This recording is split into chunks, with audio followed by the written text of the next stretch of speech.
کہ رسول رحمت شفیع معظم صلی اللہ علیہ وآلہ وسلم نے ارشاد فرمایا کہ بے شک شعبان کی نصف شب کو اللہ تعالی جل شانہ نزول اجلال فرماتا ہے، جلوہ فراز ہوتا ہے اور اپنی ساری مخلوق کی مغفرت فرما دیتا ہے۔ چند لوگوں کے بارے میں فرمایا گیا کہ وہ اس بابرکت رات کو بھی نہیں بخشے جاتے، باقی اللہ تعالی جل شانہ اس رات کو تمام گناہگاروں کو جہنم کی آگ سے آزاد کر دیتا ہے۔ سیدہ عائشہ رضی اللہ تعالی عنہا سے مروی ہے، فرماتی ہیں کہ ایک رات میں بیدار ہوئی تو رسول رحمت صلی اللہ علیہ وآلہ وسلم کو بستر پر نہ پایا، تو میں حضور کو ڈھونڈنے نکلی تو آقا کریم علیہ الصلوۃ والسلام تشریف لائے تو حضور علیہ السلام نے ارشاد فرمایا،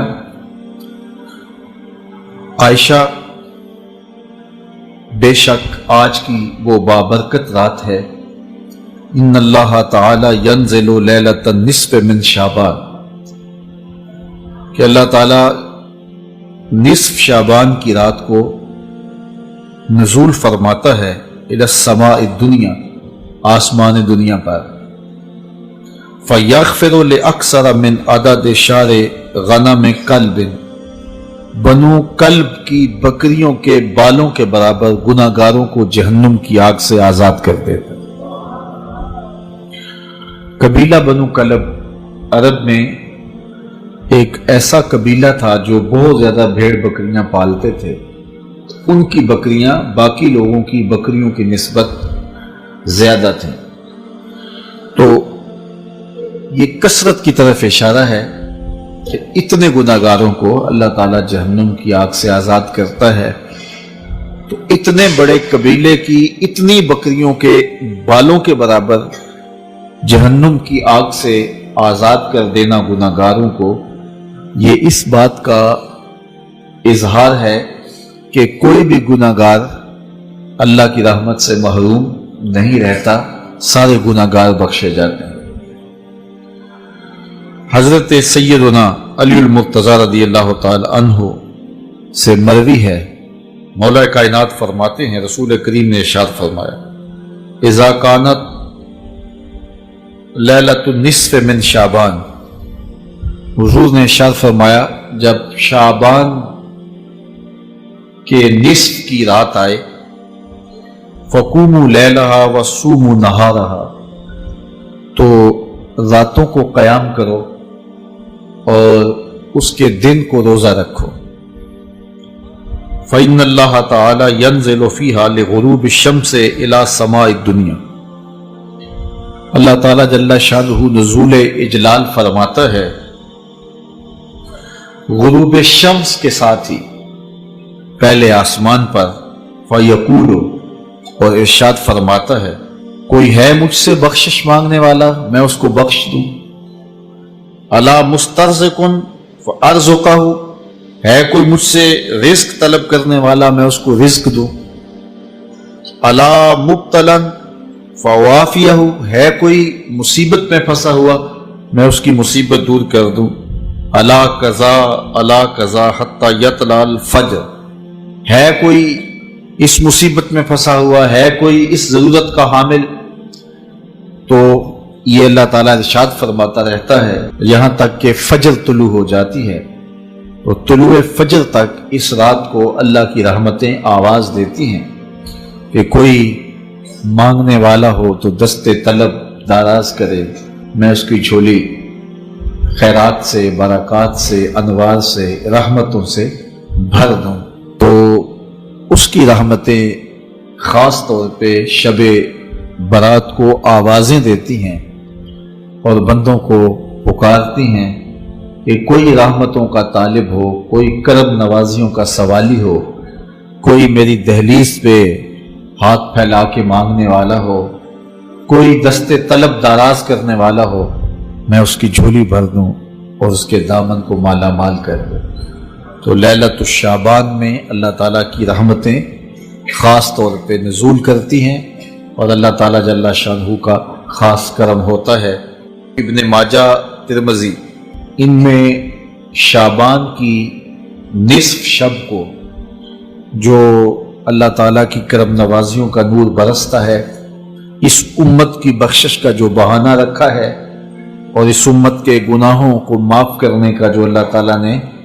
ایک وسیلہ بنایا ہے شب کو، اس کا ذکر ہوا۔ تو ہمیں ویسے تو ہر شب ذکر و فکر میں ہی بسر کرنی چاہیے۔ کسی نے کہا تھا ہر شب شب قدر است اگر قدر دانی، اگر تو قدر جانے تو ہر شب ہی شب قدر ہے، اور اگر قدر نہ ہو تو لیلۃ البرات اور لیلۃ القدر جیسی راتوں میں بھی لوگ محروم رہتے ہیں۔ لیکن اللہ تعالیٰ جل شانہ نے ہمیں خاص طور پہ اپنی طرف بلانے کے کتنے بہانے دیے ہیں تاکہ بھٹکے ہوئے، بہکے ہوئے، گناہوں میں پھنسے ہوئے لوگ اس کی رحمت کی آواز پہ لپکتے ہوئے دوڑ کے آئیں اور اس کی رحمت سے اپنا حصہ وصول کریں، اور ماضی کے سارے گناہ اللہ تعالیٰ مٹا دیتا ہے۔ یہ شکر ہے کہ امت میں ان راتوں کو بیدار رکھنے کا سلسلہ موجود ہے، تو ہمیں ان راتوں میں ذکر و فکر کے ساتھ، دعا و استغفار کے ساتھ، عبادات کے ساتھ بسر کرنا چاہیے، تسبیح و تحلیل میں اس رات کو گزارنا چاہیے اور سچی توبہ کرنی چاہیے۔ ایک رسم کے طور پہ نہیں کہ ساری رات جاگیں اور ہم توبہ کریں، صبح ہماری زندگی کے معمولات وہی ہوں جو ایک دن پہلے ہوں۔ سچی توبہ کی علامت یہ ہے کہ انسان کی زندگی بدل جاتی ہے۔ سچی توبہ کی شرائط ہے کہ ما قبل سے توبہ کرے اور آئندہ ان کاموں کے نہ کرنے کا عزم مصمم کرے، اور جب اس پہ قائم رہے گا تو پھر اس کی توبہ قبول ہے۔ لیکن اگر وہ اپنی زندگی کے تیور نہیں بدلتا اور ساری رات توبہ توبہ پکار اٹھتا ہے تو ایسی توبہ سے توبہ بھی توبہ توبہ کرتی ہے کہ یہ کیا تماشا کر رہا ہے۔ تو ہمیں خلوص کے ساتھ، للہیت کے ساتھ سچی توبہ اپنے گناہوں سے کرنی چاہیے۔ زندگی کی قیمتی سانسیں اور لمحے اور گھڑیاں ہماری تیزی کے ساتھ گزر رہی ہیں۔ کل جو بڑے طاقتور تھے آج وہ کمزور ہیں، کل جو جوان تھے آج بوڑھے ہیں، کل جو بچے تھے آج وہ جوان ہیں، آج جو بوڑھے ہیں کل قبر کا رزق بننے والے ہیں۔ تو ہمیں نہیں پتا کہ ہم اٹھنے والا اگلا قدم کہاں رکھ رہے ہیں۔ زندگی مختصر ہے اور اللہ تعالیٰ نے ہمیں جو موت کا وقت دیا ہے اللہ کی نظر میں، اس کے علم میں متعین ہے، لیکن ہمیں اس کی قطعاً خبر نہیں ہے۔ یہاں بوڑھے اور بچے اور جوان کی کوئی تمیز نہیں ہے، یہ اللہ تعالیٰ کے علم میں ہے کہ ہمارا اٹھنے والا اگلا قدم موت کی وادی میں ہے یا ابھی زندگی کی سانسیں باقی ہیں۔ تو اس لیے بزرگ فرماتے ہیں ہر رات کو توبہ کر کے سو، اس خیال سے کہ یہ زندگی کی کہیں آخری رات نہ ہو، اور ہر نماز کو ادا کرو اس خیال سے کہ کہیں یہ زندگی کی آخری نماز نہ ہو۔ تو مجھے اور آپ کو اپنی آخرت کے لیے سخت فکر مند ہونا چاہیے اور ہمیشہ اللہ کی حضور رجوع، توبہ اور انابت سے اپنے گناہوں کی معافی کا سوال کرنا چاہیے، اور اپنی زندگی کو ہر طرح سے جو ہے وہ منظم اور مرتب کرنا چاہیے۔ فرمایا قرب قیامت میں جب دجال آئے گا تو میرے غلام اس کے مقابلے کے لیے نکلیں گے۔ دجال کب آئے گا اللہ جانتا ہے۔ 1400 سال اس بات کو بتائے ہوئے ہو گئے، اور میرے حضور کیا کہہ رہے ہیں